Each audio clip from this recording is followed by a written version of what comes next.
मैं मुश्ताक अहमद आप सभी का इस YouTube चैनल पर स्वागत करता हूं। दोस्तों, आपको पता होगा कि इतिहास हमारी पहचान से जुड़ा होता है। जिसने इतिहास को समझ लिया उसने अपनी पहचान को समझ लिया, उसने अपने आप को समझ लिया।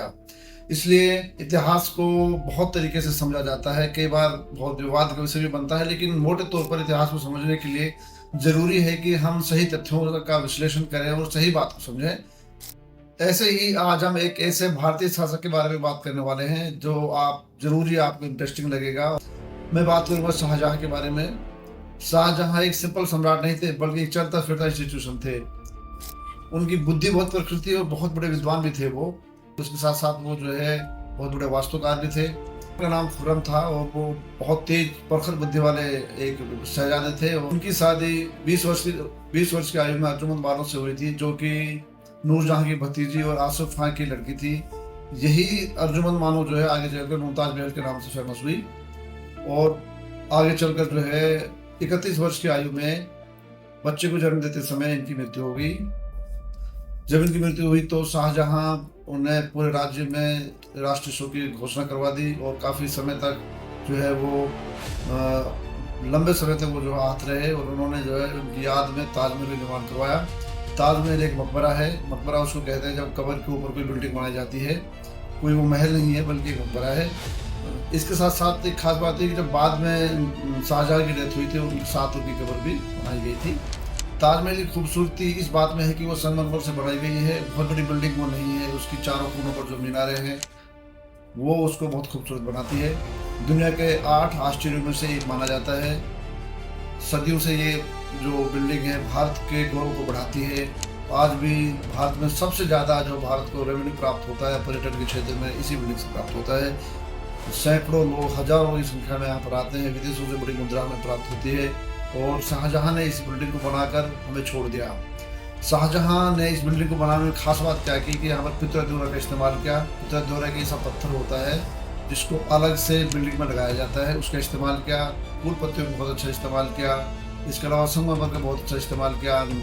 एक नहर का बहुत अच्छे तरीके से इस्तेमाल किया।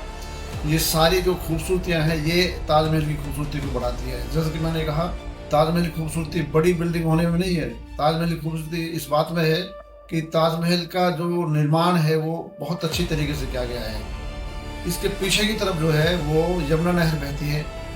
यमुना नहर जो है इसकी खूबसूरती को और बढ़ा देती है। इस तरह से जो बिल्डिंग का निर्माण किया गया है ये ताजमहल जो है भारत के गौरव को आज भी बढ़ाता है। इसलिए इतिहास को जानना जरूरी है। इतिहास की जो ये बिल्डिंग है ये हमें आज भी गौरवान्वित महसूस कराती है एक भारतीय होने पर। मुमताज महल की मृत्यु के बाद उनका आगरा में मन नहीं लगा। हालांकि उन्होंने आगरा के किले में मोती मस्जिद का निर्माण करवाया, वो भी बहुत खूबसूरत मस्जिद है। इसके बाद उन्होंने अपनी राजधानी को 1648 ईस्वी में दिल्ली स्थानांतरित कर दिया और दिल्ली में उन्होंने नया शहर बसाया जिसको हम शाहजहानाबाद कहते हैं और एक नई राजधानी बनाई। शाहजहानाबाद दिल्ली की आज की पुरानी दिल्ली को हम शाहजहानाबाद कहते हैं और शाहजहानाबाद एक नया शहर बसाया गया, नई राजधानी बसाई गई और वहां पर उन्होंने 2 बड़ी बिल्डिंग का निर्माण करवाया, दिल्ली की जामा मस्जिद और दिल्ली का लाल किला। आप समझ सकते हैं कि कितनी भव्य ये बिल्डिंग्स हैं और इनका कितना गौरवशाली इतिहास रहा होगा। इन बिल्डिंग्स में आज भी लाल बलुआ पत्थर का इस्तेमाल किया गया है और दिल्ली की जो जामा मस्जिद है वो भारत की सबसे बड़ी मस्जिद कहलाती है। और जो लाल किला है दिल्ली का उसमें दीवान आम और दीवान खास जो है वो खास आकर्षण के केंद्र है। इनको अगर देखने जाएं तो आपको पता चलेगा कि मुगल जो आर्किटेक्चर है वो दुनिया का सबसे बेहतरीन आर्किटेक्चर उसको आप मान सकते हैं। तो ये आर्किटेक्चर जो मैं कह रहा हूँ बार बार, आर्किटेक्चर की जो बात हो रही है यही देखने लायक है मुगल काल की बिल्डिंग्स में, खासतौर से शाहजहां के काल में। आगरा से लेकर दिल्ली तक उसने जो बिल्डिंग्स का निर्माण करवाया, दुनिया में किसी भी सम्राट ने इतना ज्यादा बिल्डिंग्स का निर्माण नहीं करवाया। दुनिया के अकेले ऐसे सम्राट हैं जिसने इतना ज्यादा भव्य बिल्डिंग्स का निर्माण करवाया, इतने अच्छे तरीके से करवाया, इतनी अच्छी कलाकारी के साथ करवाया। शाहजहां ने एक मयूर सिंहासन बनवाया जिसमें जो है तख्ते ताऊस जिसको हम कहते हैं, वो इतना बेशकीमती एक सिंहासन था कि दुनिया में शायद किसी के पास उस समय इतना कीमती सिंहासन नहीं था। उसमें जो है कोहिनूर हीरे जड़े हुए थे और उसको लेकर बाद में बहुत सारे विवाद होते रहे। जब नादिर शाह ने 1739 ईस्वी में दिल्ली पर आक्रमण किया था तो तख्ते ताऊस को उन्होंने तोड़ दिया था और उसके बाद भी अंग्रेजों के समय में भी ये विवाद चलता रहा। और कोहिनूर हीरा आपको जैसे पता है कि वो रणजीत सिंह के पास गया, बाद में वो धीरे धीरे जो है वो कई जगह कई सम्राटों के पास पहुंचता हुआ वो आज कहाँ पर है, आज वो महारानी जो है इंग्लैंड की, उसके मुकुट को सुशोभित कर रहा है। इस तरह से शाहजहां का जो समय था वो ये मानकर चलिए कि मुगल साम्राज्य का चरमोत्कर्ष था, क्योंकि इतनी बड़ी बिल्डिंग्स का निर्माण वहीं हो सकता है जहां पर आर्थिक स्थिति अच्छी होती है। आप सिंपल सी बात है, जिसके पास धन होता है वो अच्छी बिल्डिंग बना सकता है। इसलिए मुगल काल में इस समय आर्थिक स्थिति अच्छी थी तो जाहिर सी बात है अच्छी बिल्डिंग्स बन रही थी।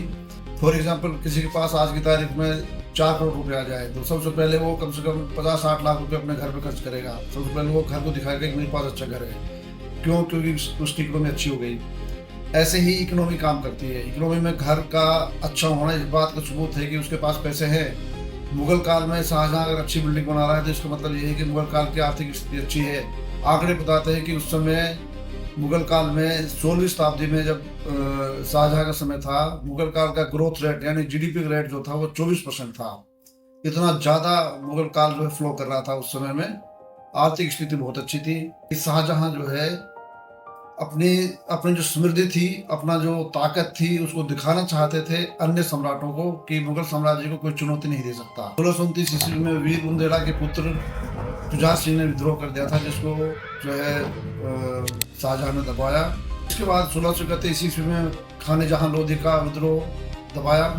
1632 ईस्वी में कलकत्ता के आसपास जो है पुर्तगालियों ने काफ़ी अधिक जो है अपना प्रभाव जमा लिया था। वो विद्रोह करने लगे थे, उनको भी जो है शाहजहां ने नियंत्रित किया। आमतौर पर सिखों और मुगलों के बीच में अच्छे संबंध नहीं थे। यही स्थिति शाहजहां के समय में भी थी। उनके समय छठे गुरु हरगोविंद के साथ टकराव हुआ और उनको शाहजहां ने पराजित किया। ऐसी एक लंबी सीरीज है जिसमें उन्होंने राजनीतिक विजय प्राप्त की और उन्होंने कंधार पर भी विजय प्राप्त करने की कोशिश की, हालांकि वो सफल नहीं हो सके। तो इस तरह से हम ये मान सकते हैं कि शाहजहां सिंपल एक जो है बिल्डिंग बनाने वाला शासक नहीं था, बल्कि राजनीतिक रूप से भी बहुत प्रखर और दूरदर्शी शासक था। 1657 ईस्वी के आते आते मुगल बादशाह की सेहत खराब होने लगी तो उसके दरबार में, उसके रिश्तेदारों में और आसपास ये अफवाह फैलने लगी कि उसके बाद उसका उत्तराधिकारी कौन होगा। उसके उत्तराधिकारी के लिए उसके पास कोई ऐसा नियम नहीं था जिसके मुताबिक किसी एक को राजा घोषित किया जा सके, क्योंकि इस्लामिक कानून में भी इस बारे में मौन है। इस्लामिक कानून में यानी शरीयत में ये क्लियर नहीं है कि उत्तराधिकार किसको दिया जाएगा। अब शाहजहां के सामने उसके 4 बेटे थे, दारा शिको, शाह शुजा, औरंगजेब और मुराद बख्श। ऐसे हालातों में शाहजहां ने दारा शिको का 60,000 का मरसद घोषित कर दिया।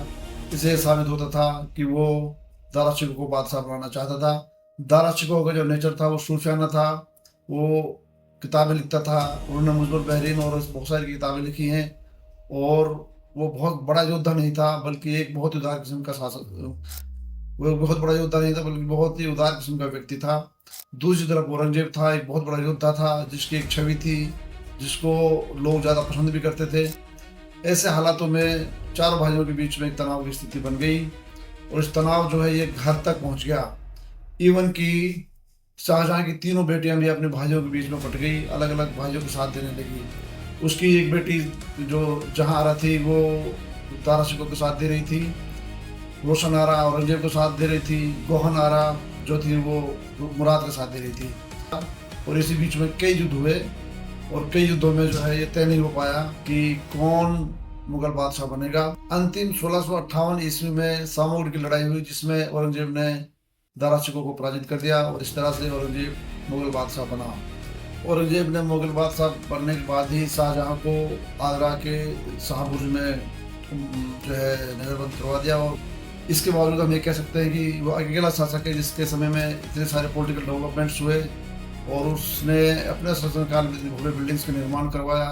उसके काल को आर्किटेक्चर के क्षेत्र में स्वर्णकाल कहा जाता है। धन्यवाद।